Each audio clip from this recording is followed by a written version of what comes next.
Hello and welcome back to my Facebook page as well as the YouTube channel. र अब चाहिँ धेरै दिन बाद चाहिँ म चाहिँ बाइक भ्लग बनाउँदैछु। भ्लगिङ चाहिँ यस्तो प्रकारले हुँदैछ। अहिले यो चाहिँ बिजनबारी जाने मेन रोडको बाटो हो। हामी बनाएको छ यहाँ सुतिरहेको रहेछ। त्यो मलाई थाहा छैन हैन, हाम्रो बिजनबारी चाहिँ किन बिजनबारी भयो अरे भन्दाखेरि चाहिँ के कारणले भयो अरे भन्दाखेरि चाहिँ त्यहाँ चाहिँ ओभरै ज्यादा अब बिजनहरू हुन्थ्यो अरे क्या।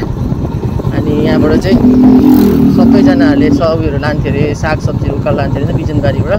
अनि द्याट्स वाइ नेम चाहिँ बिजनबारी भएको अरे। बिजन अब ओभरै ज्यादा बिजन्सहरू हुन्थ्यो अरे क्या। एभ्रिथिङ अब सबैको मे माइट बी म रङ पनि हुनसक्छु, तर आई डोन्ट नो। अब कतिवटा मैले बुक्सहरू हेर्दाखेरि चाहिँ बिजनबारी चाहिँ रिजन इज द्याट हुन् क्या। हाम्रोबाट चाहिँ पुरा सागसब्जीहरू बिजनहरू पुरै दार्जिलिङ सप्लाई हुन्थ्यो अरे नि त। त्यति बेला उयो थियो, रोप थियो नि त हाम्रो बिजनबारीबाट उकालो जाने।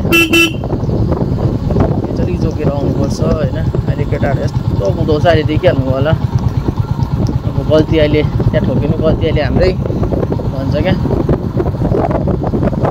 अलिकति अफरोड ड्राइभको आउनु आँट्यो, गीत गयो होला जस्तो छ।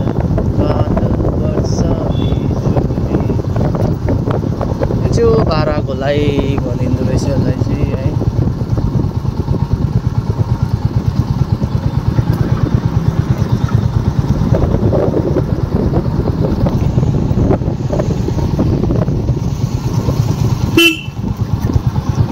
18 गोलाई भनिन्छ। यहाँदेखि सिधै गयो भने चाहिँ उयो पनि पुग्छ, के भन्छ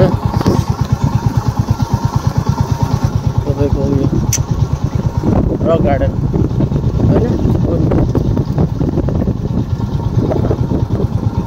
र विशेष गरी म चाहिँ के भन्न चाहन्छु भन्दाखेरि चाहिँ अहिले प्रत्येक गाउँमा भ्लगर्स युट्युबर्सहरू निक्लेको छ होइन। त्यो एकदमै राम्रो कुरा, एडभान्सको कुरा हो होइन। त्यसमा त आम भेरी ह्याप्पी, अब खुसी लाग्छ। तर सर्टन क्राइटेरिया हुन्छ है सोसियल मिडियामा भिडियोज हाल्नुको लागि पनि। आफ्नो यदि पेज तपाईँको थाना केहीसँग मतलब गभर्मेन्टसँग रेस्ट्रिक्सन छैन भने तपाईँले अरूको सोसियल मिडियामा गएर त्यो न्युज ब्रोडकास्टहरू पनि गर्नु सक्नु हुँदैन होइन। मैले जति पनि थाहा छ होइन। अनि तपाईँको अब मेरो पर्सनल पेज हो, तर तपाईँले गएर अर्काको त्यो डोमेस्टिक प्रब्लमहरू लिएर खिचेर अपडेटहरू गर्नु पनि भने इनकेस उनीहरूले केस हाल्यो भने तपाईँलाई डरलाग्दो जेल जरिमाना हुन्छ है।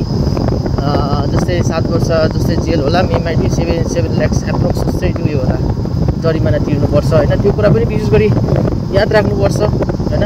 फेसबुकको रुल्स एन्ड रेगुलेसन चाहिँ you must have to follow है। सोसियल मिडियामा जसले भिडियोजहरू अपलोड गर्दैछ है। त्यही हो। यहाँ मुनि चाहिँ तपाईँको बालामास जाने बाटो पनि देखाउँछु तपाईँलाई है। अहिले बालामास ओभरै फेमस भएको छ हाम्रो हिल्समा है। यहाँबाट पनि पुग्छ, उताबाट चाहिँ तपाईँको सिधै सिङमारी ओह्रालो झऱ्यो भने पनि यहाँ तल टक्कै बालामास आउँछ। यो बिजनबारीबाट आउने बाटो पनि टक्कै बालामासको पुऱ्याउँछ। यहाँबाट चाहिँ सडन बाटो छ होइन।